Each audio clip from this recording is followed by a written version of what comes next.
네, 안녕하십니까. 부동산 학교론 이용방입니다. 자, 오늘은 우리가 공부할 부분이 부동산 경제론 부분입니다. 부동산 경제론은 지난 24회 시험에서 6문제가 출제됐던 부분입니다.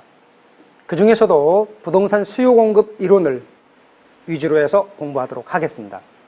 부동산의 수요 공급 이론 부분에서는 구조가 수요, 공급, 균형, 탄력성의 구조를 가지고 있습니다.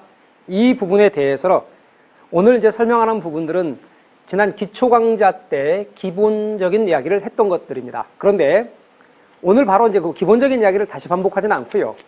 이번 코스 이제 기본서 과정에서는 그것을 바탕으로 해서 나갈 테니까요. 오늘 내용을 들으시고 좀 더 어렵다고 느끼시는 분들은 이 부분의 기초 강좌를 반복해서 들어주시면 대단히 이해하시는 데 도움이 되실 겁니다. 오늘 공부할 내용들을 한번 정리해 보면요. 먼저 수요 곡선, 그리고 수요의 개념, 수요에 관한 얘기입니다. 수요량의 변화와 수요의 변화, 수요 변화 요인, 이게 수요와 관련된 부분이고요. 그 다음에 이제 공급 곡선과 공급의 개념, 공급량의 변화와 공급의 변화, 이 부분이 공급에 관한 얘기고요. 그 다음에 균형에 관한 얘기입니다. 더 나아가서 탄력성의 일부까지 언급하도록 하겠습니다. 주요 내용들이 이러하고요. 그렇다면 오늘 우리가 공부할 내용들의 기본적인 주제를 이야기한다면 이렇습니다. 제가 그림으로 잠깐만 이걸 그려본다면 이렇네요. 좌표축을 잠깐 그려볼게요. 좌표축을 그릴 때 세로좌표축에는 가격을 표시하죠. 가로좌표축에는 수량을 표시하게 됩니다. 그리고 이제 수요 곡선은 우하향의 모양으로 그리게 됩니다. 공급 곡선은요, 우상향의 모양으로 그리게 됩니다. 수요 곡선은 우하향의 모양으로, 공급 곡선은 우상향의 모양으로 그리게 되는데요. 수요 곡선과 공급 곡선이 교차하는 점에서 가격과 수량이 정해지게 되죠. 이런 식으로 가격과 수량이 정해지게 됩니다. 그럴 때 여러분이 유념하실 것은 요거는 수요와 관련이 있습니다. 수요죠, 수요. 수요에 대해서 이야기를 할 거고요. 두 번째는 공급에 대해서 이야기를 할 겁니다. 세 번째는 균형에 대해서, 균형이죠?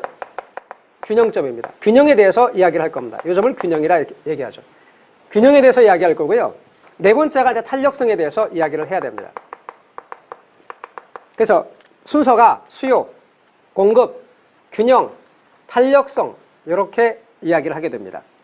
자, 우리 교재의 기본 순서에 따라서 제일 첫 번째 수요에서부터 이야기를 시작해 보도록 하겠습니다.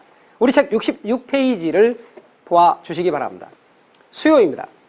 수요의 개념 정의는요, 일정 기간 동안에 구매하고자 하는 욕구입니다. 일정 기간 동안에 구매하고자 하는 욕구를 수요라고 정의하고, 수요량은 일정 기간 동안에 구매하고자 하는 최대 수량이다, 이렇게 말할 수 있겠습니다. 여기서 일정 기간을 명시했죠. 일정 기간을 명시했을 때 명확해지는 개념을 유량, 일정 시점을 명시했을 때 명확해지는 개념을 저량이라고 하거든요. 유량과 저량의 개념을 구분을 좀 잠깐 해야 되겠는데요. 우리 유량과 저량의 개념을 구분 좀 해보도록 하죠. 유량이라는 개념이 있고 저량이라는 개념이 있는데요. 주로 유량은 어떤 것이고 저량은 어떤 것인가를 보면 유량입니다. 한자로는 이렇게 쓰고요. 플로우라고 합니다. 저량은 저수지에 저장된 물의 양을 생각해 주십시오. 스톡이라고 합니다. 저수지에 저장된 물의 양, 이것이 저량이라면 현재 저수지에 저장된 저량이죠. 1시간 동안 흘러들어온 물의 양, 흘러나간 물의 양은 유량의 개념이라고 생각하시면 되겠습니다. 일정 기간에 걸쳐서 측정되는 개념. 기간을 명시했을 때 명확해지는 개념이 뭐고요? 예, 기간을 명시했을 때 명확해지는 개념이 유량입니다. 시점을 명시했을 때 명확해지는 개념이 저량입니다. 일정 기간을 명시했을 때 명확해지는 개념이 유량이라면 시점을 명시했을 때 명확해지는 개념이 저량이 되어지는 것이죠.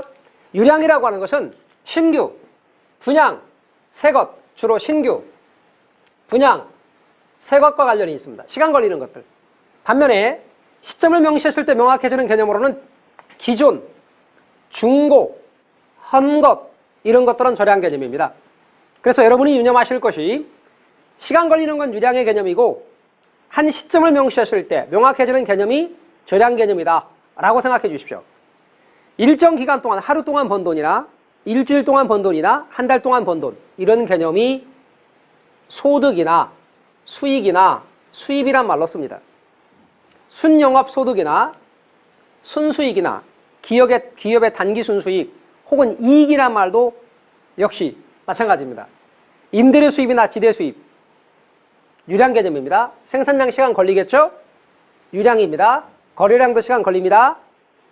국민 총생산인 GNP나 국내 총생산인 GDP도 1년 동안에 그 나라 국민들이 생산한 최종 생산물의 시장 가치, 이게 GNP고요. 그 나라 내에서 1년 동안 생산한 최종 생산물의 시장 가치가 GDP니까 유량 개념이라고 알고 계시면 됩니다. 저량이라고 하는 것은 시점이죠.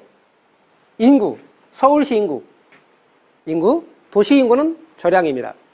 자산이나 재산, 일정 시점에서 측정됩니다. 가치나 가격, 나라 전체의 재산, 국부, 재고량, 저량입니다. 재고량. 근데요, 저량이지만 저량을 유량으로 바꾸는 말이 하나 있어요. 원래 저량의 개념이지만 유량으로 이 단어만 넣어주면 저량이 유량으로 바뀝니다. 변수에 저량 변수를 유량 변수로 바꾸는 말은 이런 말을 집어넣어 주십시오. 변동이란 말이죠. 변동이란 이 말을 갖다 집어넣어주면 인구는 저량이지만 인구 변동은 유량입니다. 재산은 저량이지만 재산의 변동은 유량입니다. 재고량은 저량이지만 재고 변동은 유량이 되죠. 이런 식으로 유량과 저량의 개념을 구분해 놓을 수 있습니다. 우리 책에 있는 문제 하나 풀어볼까요? 67페이지의 예제입니다. 관련 연습 문제를 보시면 기출에 있는 예제죠. 다음 중 저량 경제 변수는 모두 몇 개냐? 24회 문제인데요. 박스 안에 왼쪽에 있는 것 먼저 보겠습니다. 주택의 재고니까 저량이죠.